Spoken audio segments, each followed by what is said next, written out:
కేంద్ర ప్రభుత్వం petrol diesel ధరలను పెంచుతూ తీసుకున్న నిర్ణయం పట్ల కాకినాడ నగరంలో సిపిఎం నాయకులు నిరసన తెలిపారు. కాకినాడలో పెట్రోల్ బంక్ ఎదురుగా సిపిఎం నాయకులు నిరసన కార్యక్రమం చేపట్టారు.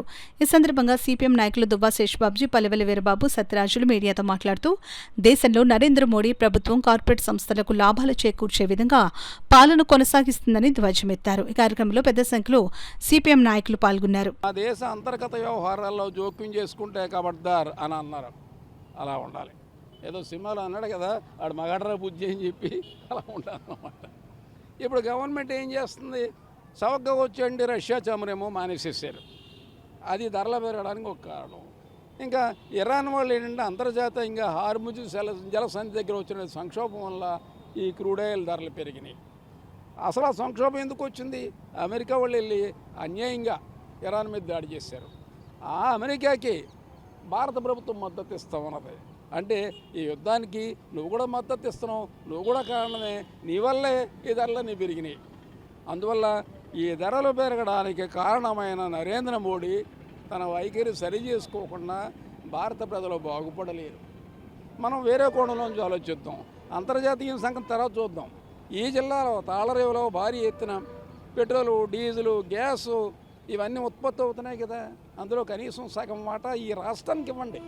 మేము మరీ అంత సంకుచితంగా జిల్లాకి ఇవ్వమని అడగట్లేదు.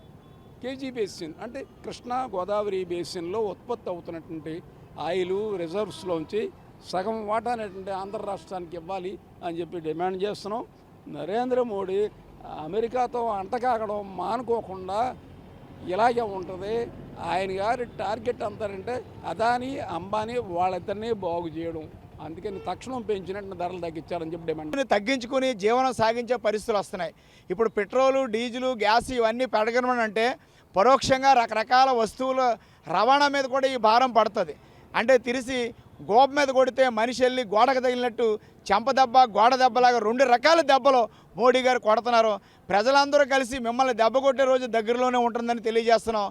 ఇప్పటికైనా వామపక్షాల తరఫున, సిపిఎం తరఫున విజ్ఞప్తి ఏమిటంటే పెంచిన పెట్రోల్, డీజిల్, గ్యాస్ ధరలు తగ్గించాలని డిమాండ్ చేస్తున్నాం. మన గాడిమోగలో ఉన్నటువంటి కేజీ బేసిన్ గ్యాస్లో మన రాష్ట్రానికి సగం వాటా రావాలని డిమాండ్ చేస్తున్నాం. కేంద్ర ప్రభుత్వానికి కొమ్ముగాస్తున్నటువంటి చంద్రబాబు నాయుడు గారు, పవన్ కళ్యాణ్ గారు ఆలోచించండి.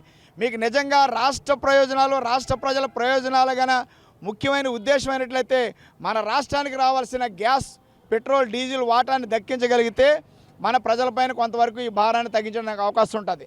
అలాగే ఇప్పుడు పెంచిన ధరల వల్ల రాష్ట్ర ప్రభుత్వం ట్యాక్స్ కూడా దీని మీద పడి ప్రజల మీద భారం పెరుగుతుంది. కనీసం మీరు ఉపశమనం కలిగించాలనుకుంటే పెట్రోలు, డీజిల్ పైన రాష్ట్రం వేసే సుంకాలైనా తగ్గించాలని సిపిఎంగా మేము డిమాండ్ చేస్తున్నాం. స్త్రీశక్తి పథకం నిజంగా కూడా మహిళలకు ఎవరికి ఉపయోగపడతలేదు. అది కాకుండా మరి ఇప్పుడు పెంచిన రేట్లు ఎవరి మీద పెంచాలి? కేంద్ర ప్రభుత్వం పెంచింది రేట్లు. ఇప్పుడు మా ఆటోలు, మా మ్యాజిక్లు, మా ట్రాన్స్పోర్ట్ రంగం అంతా మరి ఎక్కిన ప్యాసింజర్ల మీద పెంచితే వాళ్ళు మరి మాకు ఎక్కుతారండి? మొత్తానికి మా వెహికల్స్ ఎవరో కూడా ఎక్కరండి. ఇంకా కూడా మా బతుకులు రోడ్డు మీద పడతాయండి. ఈ ప్రభుత్వం చేసిన నిర్వహణ అంటే మమ్మల్ని ట్రాన్స్పోర్ట్ రంగాన్ని మొత్తం తొంగలో దొక్కి కార్పొరేట్ సంస్థలకు అప్పచెప్పే ఉద్దేశంతో మరి ప్రయాణం చేస్తున్నారండి. మరి కేంద్ర ప్రభుత్వం ఇలాంటి నిర్ణయాలు మరి ట్రాన్స్పోర్ట్ రంగాన్ని పాతాళం తొక్కే నిర్ణయాలు మానుకోవాలని, అలాగే మరి ట్రాన్స్పోర్ట్ రంగం తరపున మేము కోరడమైందని, ఇదే విధంగా కొనసాగితే మరి రాష్ట్ర వ్యాప్తంగా కూడా రేపు మరి ట్రాన్స్పోర్ట్ రంగం వారు ప్రతి ఒక్క ఆటో దగ్గర నుండి, మ్యాజిక్ దగ్గర నుండి ప్రతి వెహికల్ కూడా రోడ్డు మీదకి వచ్చి మా యొక్క సత్తాన్ని చూపిస్తామని ఈ అవకాశం సిఐటి అనుబంధం దానికి ధన్యవాదాలు తెలియజేసుకుంటాం.